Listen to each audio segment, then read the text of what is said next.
2023년 수요 예배는 중보기도에 관련된 말씀으로 이어서 전하도록 하겠습니다. 한 목사님의 간증을 들었습니다.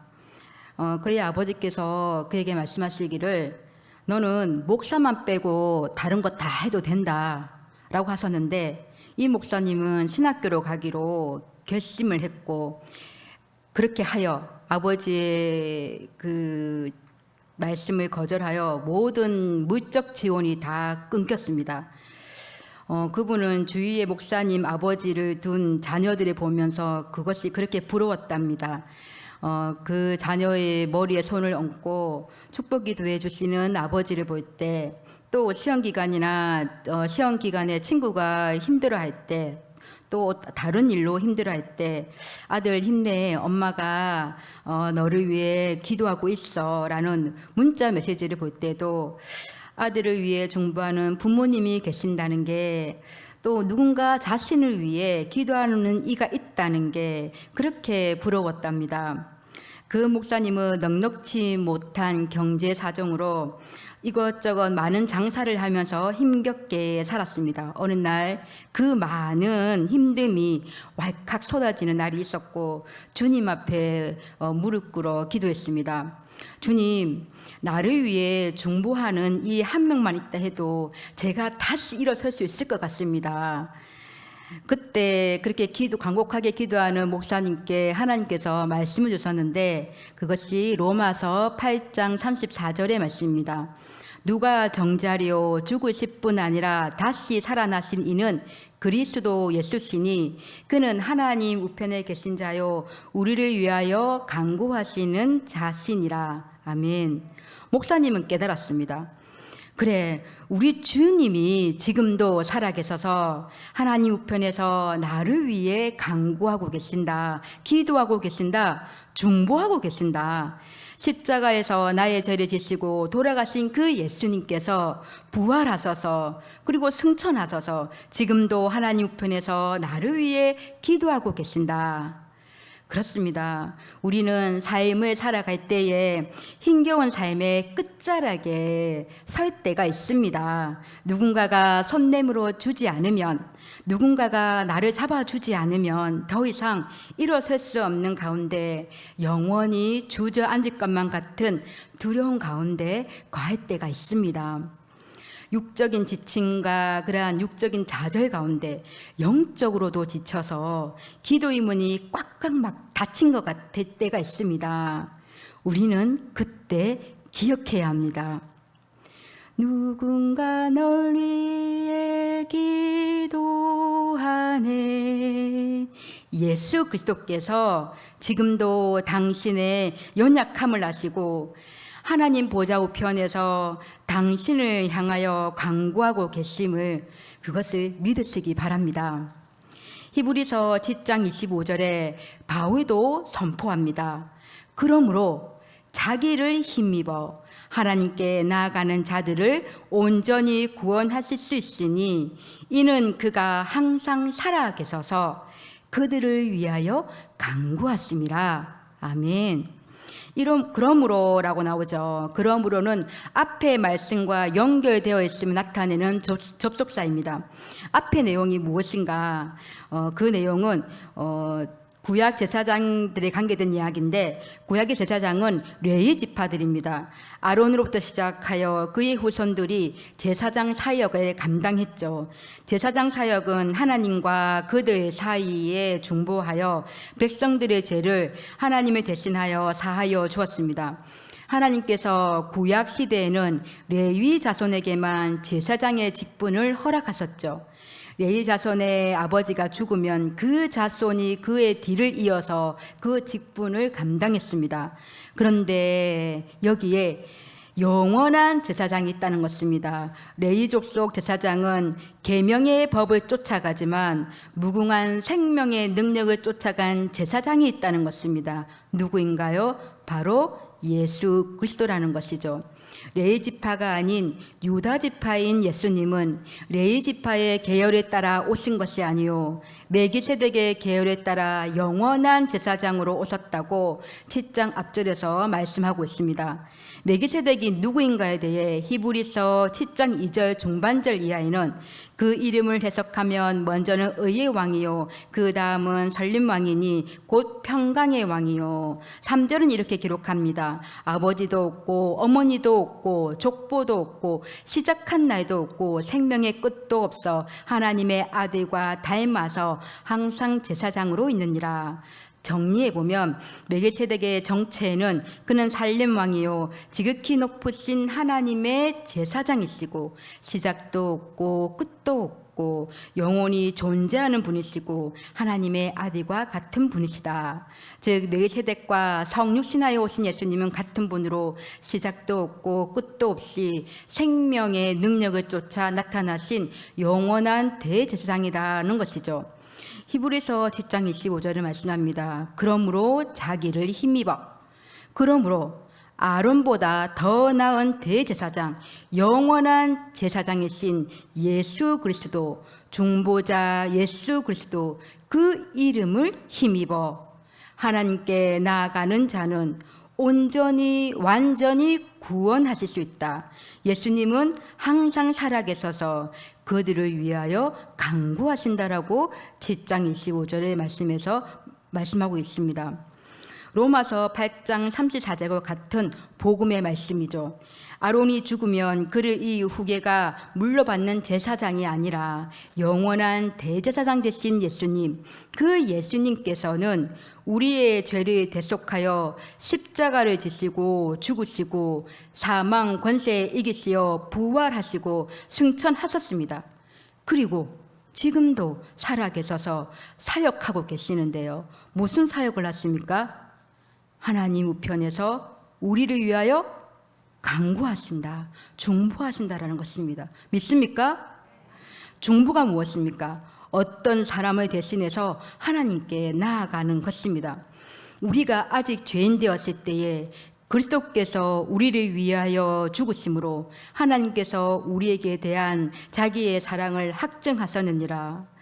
그렇게 화목 제물이 되신 예수님, 우리 죄를 위하여 한 번에 영원한 제사를 드리신 예수님으로 인하여 이제 우리는 그 이름을 믿기만 하면 죄사함을 받을 수 있으며 영원한 대제사장인 예수님의 이름을 힘입어서 하나님 앞에 나아갈 수 있다라고 말씀하고 있습니다. 그리고 땅 위 세상에서 모든 일이 끝났을 때에 예수님께서는 하나님 우편에 앉으셔서 지금도 우리를 위하여 항상 중보하고 계신다라고 말씀하고 계십니다. 예수 그리스도께서 여러분의 죄를 위하여 죽으셨음과 부활을 믿습니까? 그리고 지금도 살아계셔서 하나님 우편에서 여러분을 위하여 중보하고 계심을 믿습니까? 우리는 가장 믿음의 시초를 할 수 있는 이 질문 앞에 자신의 신앙을 늘 점검하며 나아갈 필요가 있습니다. 예수님은 지금 어디에 계시는가? 예수님은 지금도 살아계신다는 거죠. 살아계셔서 하나님 우편에서 나를 위하여 또 여러분들을 위하여 기도하고 계십니다. 이것은 우리는 신앙인의 자부심이 여기에서 시작되고요. 그리고 지금도 우리 인생을 위해 예수 그리스도께서 우편에서 기도하고 계신다. 이것이 우리 신앙의 힘입니다. 어느 누구도 기도해 주지 않는 상황이다 할지라도 예수님이 나를 위해 기도하고 계신다. 믿음으로 고백하며 나가시기를 소망합니다. 예수님은 인간의 몸으로 이 세상에 계실 때도 중보하셨습니다. 요한복음 17장을 보면 십자가의 죽음을 눈앞에 두고 다락방에서 사랑하는 제자들의 발을 씻기시고 만찬을 드시고 난 뒤에 이 세상에 남겨질 제자들과 모든 믿는 자들을 위한 중보 기도를 하십니다. 그들이 악에 빠지지 않도록 아버지의 이름으로 그들을 보호하고 지켜달라고, 또 그들을 진리로 거룩하게 해달라고, 또 하나님 아버지 예수 그리스도가 하나인 것 같이 그들도 하나가 되게 해달라고 예수님은 그들을 위해서 중보하셨습니다.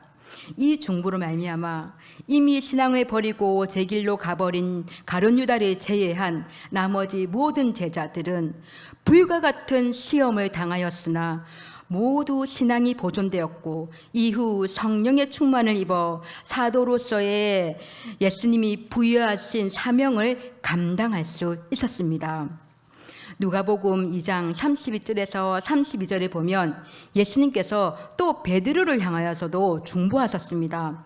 시몬아 시몬아 보라, 사탄이 너희를 밑까보듯이 하려고 요구하였으나 그러나 내가 너를 위하여 너희의 믿음이 떨어지지 않기를 기도하였노니 너는 돌이킨 후에 내 형제를 굳게 하라. 베드로에게 사탄의 혹독한 시험이 닥치기 전에 예수님께서 베드로를 위해 하나님께 중보자로서 중보기도를 드리신 것입니다. 예수님께서는 심지어 십자가 위에서도 자신의 십자가에 못 박은 원수를 위해 중보기도 하셨습니다. 누가복음 23장 34절에 아버지 저들을 사하여 주옵소서, 자기들이 하는 것을 알지 못함이니이다. 아멘.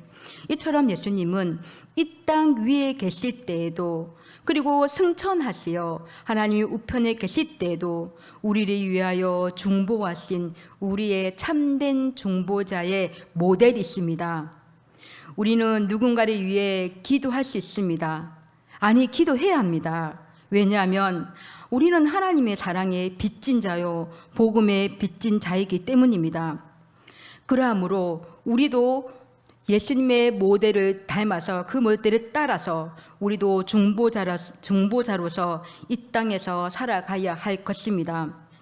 중보기도는 나를 위한, 내 가족을 위한, 내 직장을 위한, 내 가정을 위한, 내 것을 위한 기도, 이 나의 문제를 뛰어넘어서 타인을 위한, 공동체를 위한, 교회를 위한, 나라를 위한, 열방을 향한 지평을 넓히는 기도입니다. 참 신기하게도 타인을 위해 기도할 때 우리에게 더욱 넘쳐나게 주시는 은혜가 있음을 고백합니다. 그 은혜로 말미암아 우리 인생의 영성이 더욱 기름지게 되고요, 신비한 하나님의 은혜를 누리며 하나님의 비밀한 것을 알게 되기도 합니다. 목회자이므로 성도들을 위해 기도할 때가 있는데 지치고 힘들 때가 있습니다. 그러나 한 분 한 분 기도하다 보면 저 자신도 모르게 성령 충만으로 가득 찰 때가 있습니다. 이것이 중보기도의 힘이고 받은 은혜요 신비임을 고백합니다. 저는 그때를 잊지 못합니다. 20대 중반쯤이었는데요, 저의 친한 친구가 미래까지도 함께할 생각으로 사귀었던 오빠한테 배신을 당했습니다. 그 오빠가 양다리를 거친 거죠. 처음 사귀었던 사람이었고 믿음의 사람이었기에 상처가 더욱 큰 것 같아 보였습니다. 성령께서 저에게 강력히 기도할 마음을 주셨고 전 친구를 위해서 엎드려 기도했습니다. 기도하다 보니 전 친구의 마음이 고스란히 저에게도 전달됨을 느낄 수가 있었습니다. 친구의 아픈 마음, 서러운 마음, 원망의 마음으로 저도 펑펑 울었습니다. 한참 울고 또다시 울면서 기도했습니다. 하나님의 뜻은 무엇입니까? 친구를 향한 하나님의 뜻은 무엇입니까? 둘 다 믿음의 사람들인데 하나님의 뜻은 무엇입니까? 한참 기도하고 나니 어떻게 된 줄 압니까? 저에게 하나님께서 평안의 마음을 주시는 겁니다. 더 이상 슬프지도 서럽지도 원망의 마음도 아닌 잔잔한 평안이었습니다. 하나님께서 함께 하실 것이라는 믿음의 확신을 주셨습니다. 저에게서 처음으로 느낀 중보기도의 은혜요 또 신비였습니다. 이 신비한 체험을 친구한테 이야기하고 싶은 20 중반의 이 여자 청년은 친구에게 바로 달려갔죠. 그런데 그 친구는 이미 주님 주시는 평안으로 가득 차 있었습니다. 더 이상 어떤 것도 문제가 되지 않았습니다. 이렇게 중보기도는 우리에게 더욱 넘쳐나게 주시는 은혜가 있음을 고백합니다. 그 은혜로 말미암아 우리 인생의 영성이 더욱 기름지고 신비한 하나님의 은혜를 누리며 비밀한 것을 알게 되는 것이죠. 중보기도의 참 모델이신 예수 그리스도를 본받아서 그리스도의 사랑에 빚진 자로 우리는 중보하며 나아가야 할 터인데, 우리는 중보기도를 할 때 몇 가지 영적으로 조심해야 할 부분이 있습니다. 첫째, 중보기도는 오직 예수 그리스도 그 이름을 힘입어서 그 이름을 통하여서 나아가야 한다는 것입니다. 디모데전서 2장 5절의 말씀인데요. 하나님은 한 분이시요 또 하나님과 사람 사이에 중보자도 한 분이신 곧 사람이신 그리스도 예수라. 아멘. 중보자는 예수 그리스도 한 분이라는 것입니다. 이 사실이 중요한 이유는 중보하는 우리로 하여금 예수 그리스도 이름을 대신할 중보자는 없으며, 이 말씀은 오직 예수님의 이름을 힘입어 나아가야 함을 알게 하기 때문에 중요합니다. 또한 중보를 받은 자들은 목회자로부터 평신도까지 사람을 바라보거나 의지하기보다는 예수님을 바라보고 예수님의 말씀만을 따라야 한다는 말씀이기도 합니다. 사람은 유일한 중보자가 아니므로 사람의 가르침과 명령은 결코 예수님의 말씀을 앞설 수 없습니다. 때로 우리는 봅니다. 마치 자신이 중보함으로 하나님께 응답을 받은 것처럼요. 야고보 사도는 5장 16절에 병이 낫기를 위하여 서로 기도하라. 의인의 간구는 역사하는 힘이 큼이니라 라고 했습니다. 성도라면 다른 지체의 어려운 사정을 알 때 지체 없이 기도해야 합니다. 야고보 사도는 병든 자는 교회의 장로들을 청하여 기도를 부탁해야 하고, 또 부탁받은 장로들은 그를 위하여 기도해야 한다고 가르칩니다. 왜냐하면 믿음의 기도는 병든 자를 구원하는 놀라운 능력을 발휘하기 때문이죠.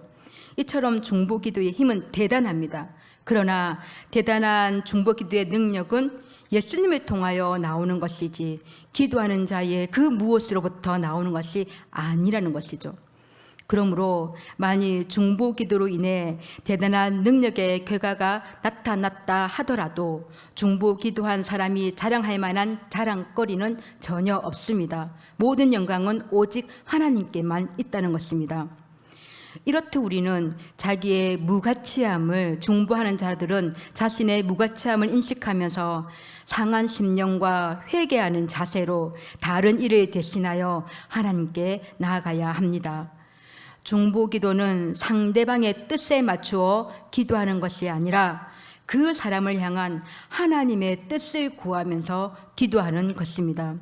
이는 하나님과의 관계를 온전하게 열어주는 통로가 됩니다. 이것이 진실한 중보기도의 기도자의 기본 자세입니다.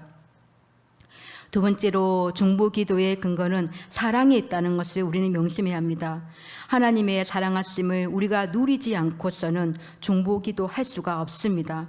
하나님을 사랑하기에 하나님께서 바라보시는 그 사랑의 시선에 나도 누릴 수가 없다면 우리가 중보를 할 수 있을까요? 중보가 필요한 어떤 이에게 관심도 없고 사랑하지도 않는데 진실로 중보할 수 있을까요? 인간을 향한, 교회를 향한, 나라를 향한, 열방을 향한 사랑 없이 중보할 수 있을까요? 사랑 없는 중보는 슬픈 곡조의 피리를 부는데 아무런 동료도 없는 세대에 굳어진 가슴, 메마른 눈물, 거룩한 모습으로 읊조리기만 하는 바리새인들의 중보가 될 것입니다. 중보기도는 어떤 이가 처한, 어떤 나라가 처한 상황이나 마음까지도 가져와서 기도하는 것입니다. 그런 의미에서 어스와드 챔퍼스가 쓴 책 속에서 중보기도란 그리스도의 남은 고난을 채우는 것이라는 글귀가 마음에 와닿습니다. 하나님 안에 누리는 사랑으로 그들을 사랑하고 예수 그리스도께서 우리를 사랑하여 고난을 당하셨던 것처럼 중보해야 할 사람을 향하여 그리스도의 남은 고난을 채워가며 예수님의 이름을 힘입어 상한 심령과 회개하는 마음으로 중보하는 것이죠. 바울 또한 세우게 하신 주님의 몸된 교회를 위하여 또 그 지체들을 위하여 눈물의 고통으로 매일 기도하기를 쉬지 아니한 것을 우리는 알고 있습니다. 주님보다 앞서지 않고 주님이 하실 일을 보면서 기도하는 것입니다. 때로 우리는 상대방이 처한 환경에 대한 동정심으로 중보할 때가 있으나 때로 이 동정심은 하나님께서 하시는 일을 방해할 때가 있습니다.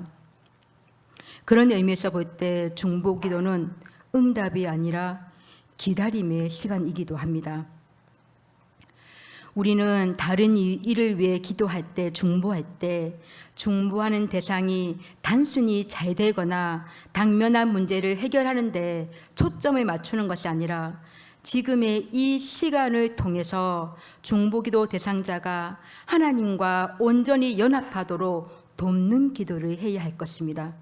즉 중보자의 입장에서 기도함이 아니라 하나님의 입장에서 그를 통한 하나님의 뜻을 두고 기도해야 한다는 것입니다. 마지막으로 중보기도는 특별한 누군가가 하는 것이 아니라는 것입니다. 베드로와 바울은 다른 사람들에게 자신들이 위한 중보기도를 요청할 때 중보기도를 위해 특별한 부름을 받은 사람들에게만 중보기도 요청을 제한하지 않았습니다. 사도행전 12장 5절 말씀입니다. 이에 베드로는 옥에 갇혔고 교회는 그를 위하여 간절히 하나님께 기도하더라. 아멘.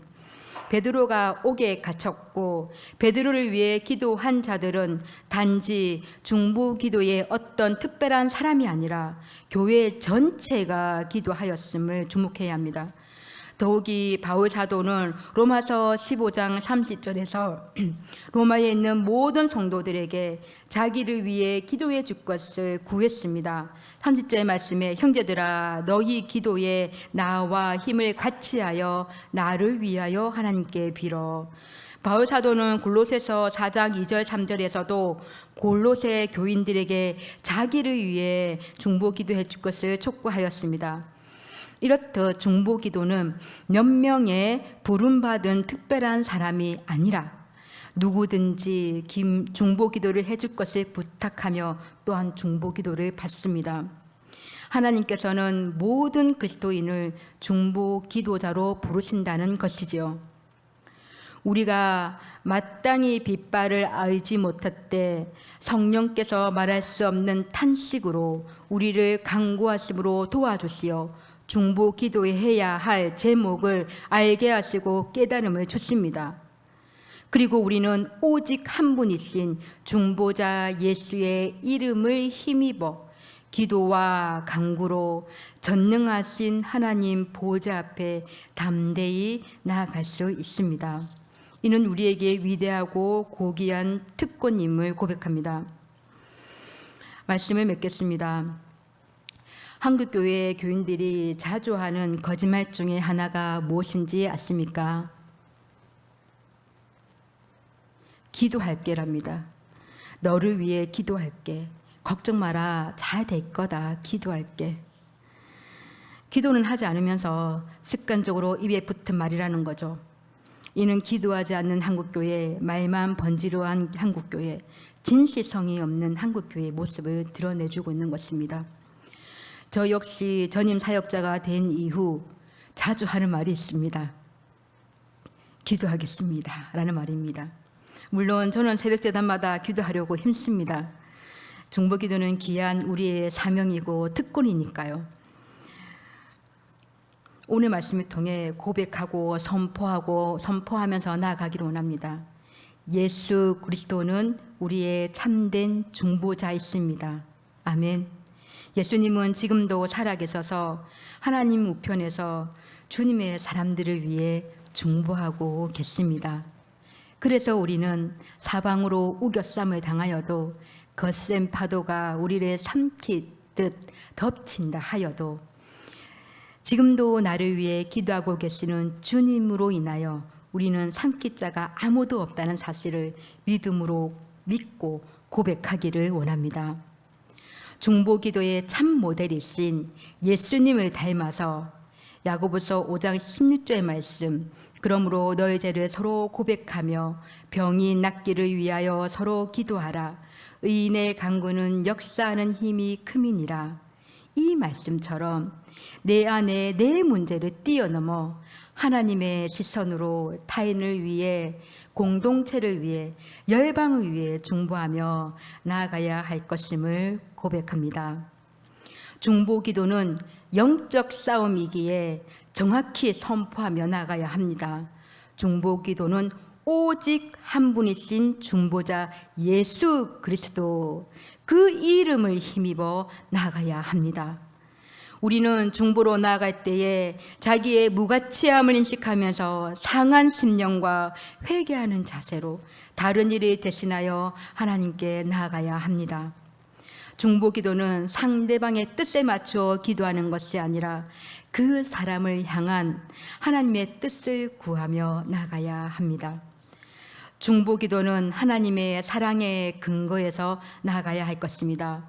하나님 안에 누리는 사랑으로 그들을 사랑하고 예수 그리스도께서 우리를 사랑하여 고난을 당하셨던 것처럼 중보해야 할 사람을 향하여 그리스도의 남은 고난을 채워가며 예수님의 이름에 힘입어 상한 심령과 회개하는 마음으로 중보할 때 오직 주님 주시는 능력으로 주님께서 그 일을 행하실 것입니다.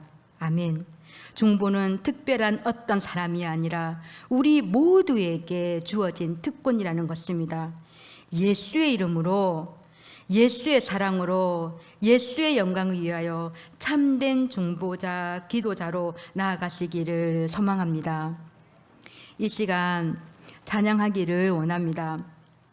우리가 지쳐서 기도할 수 없을 때, 실망 가운데 방황하여 마음의 문이 꽉꽉 닫혀 있는 그 순간에도 성령께서 말할 수 없는 탄식으로 우리를 위하여 간구하심, 지금도 살아계셔서 우리를 위하여 간구하고 계시는 예수 그리스도가 계심을 찬양으로 고백하며 나가기를 원합니다.